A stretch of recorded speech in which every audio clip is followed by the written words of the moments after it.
Discovering possibilities and potential with passion every day. This is a TPPN production. This is God's Word, read by Tim Chaten.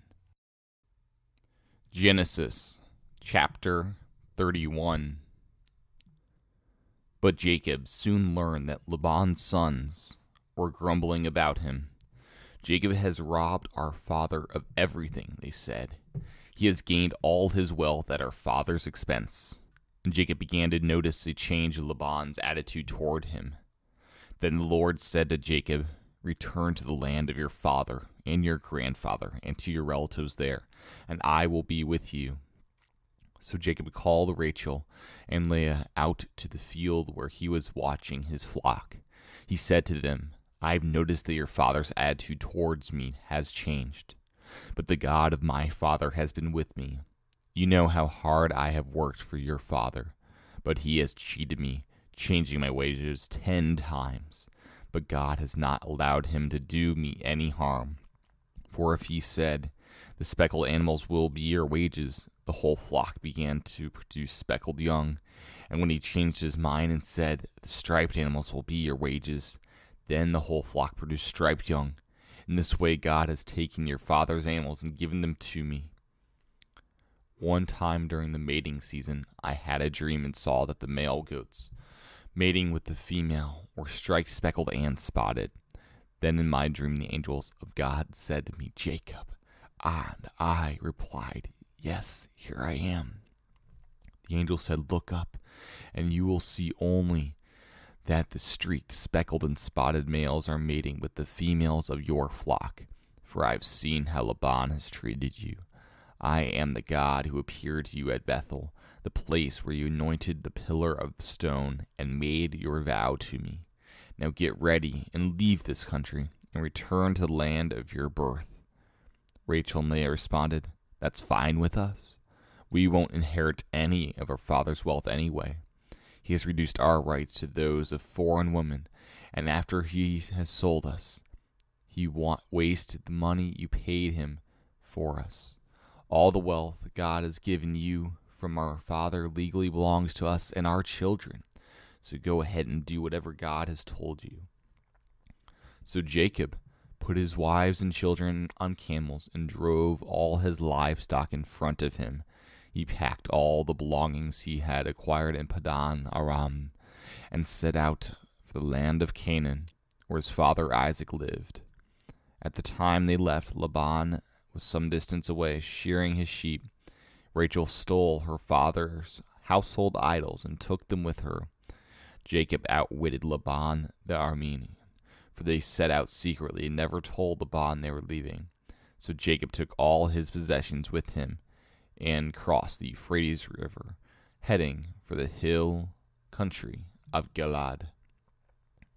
3 days later, Laban was told that Jacob had fled, so he gathered a group of his relatives and set out in a hot pursuit. He caught up with Jacob 7 days later in the hill country of Gilad, but the previous night God had appeared to Laban the Aramean in a dream and told him, 'I am warning you, leave Jacob alone.' Laban caught up with Jacob, and as he was camped in the hill country of Gilad, he set up his camp not far from Jacob's. 'What do you mean by deceiving me like this?' Laban demanded. 'How dare you drag my daughters away like prisoners of war? Why did you slip out secretly? Why did you deceive me? And why didn't you say you wanted to leave? I would have given you a farewell feast with singing and music, accompanied by tambourines and harps. Why didn't you let me kiss my daughters and grandchildren and tell them goodbye? You've acted very foolishly. I could destroy you, but the God of your father appeared to me last night and warned me, leave Jacob alone. I can understand your feeling that you must go and your intense longing for your father's home. But why have you stolen my gods?' 'I rushed away because I was afraid,' Jacob answered. 'I thought you would take your daughters from me by force. But as for your gods, see if you can find them, and let the person who has taken them die. And if you find anything else that belongs to you, identify it before all these relatives are ours, and I give it back.' But Jacob did not know that Rachel had stolen the household idols. Laban went first into Jacob's tent to search there, then into Leah's, and then the tents of the 2 servant wives, but he found nothing. Finally, he went into Rachel's tent. But Rachel had taken the household idols and hidden them in her camel's saddle, and now she was sitting on them.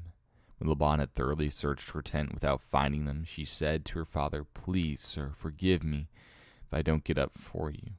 I'm having my monthly period." So Laban continued his search, but he continued to not find the household idols. Then Jacob became very angry, and he challenged Laban. "What's my crime?" he demanded. "What have I done wrong to make you chase after me through as I were a criminal? You have rummaged through everything I own. Now show me where you found that belongs to you. Set it out here in front of us, before our relatives, for all to see. Let them judge between us. For 20 years I have been with you, caring for your flocks. In all that time your sheep and goats never miscarried. In all those years I never used a single ram of yours for food. If any were attacked and killed by wild animals, I never showed you the carcasses and asked you to reduce the count of your flock. No, I took the loss myself. You made me pay for every stolen animal, whether it was taken in broad daylight or in the dark of night. I worked for you through the scorching heat of the day and through cold and sleepless nights. Yes, I worked 20 years. I slaved in your house. I worked for 14 years, earning your 2 daughters, and then 6 more years for your flock. And you changed my wages 10 times. In fact, if the God of my father had not been on my side, the God of Abraham and the fearsome God of Isaac, you would have sent me away empty-handed. But God has seen your abuse and my hard work. That is why he appeared to you last night and rebuked you." Then Laban replied to Jacob, "These women are my daughters. These children are my grandchildren, and these flocks are my flocks. In fact, everything you see is mine. But what can I do now about my daughters and children? So, come, let's make a covenant, you and I, and it will be a witness to our commitment." So Jacob took a stone and set it up as a monument. Then he told his family members, "Gather some stones." So they gathered stones and piled them into a heap.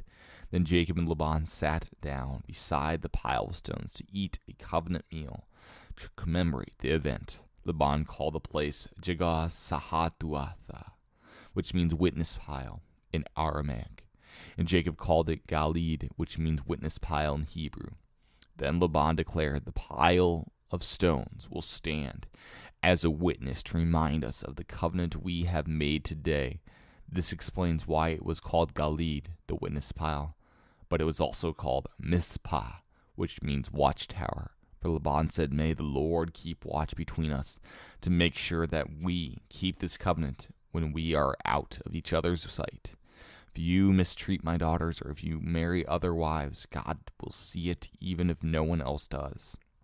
He is a witness to this covenant between us.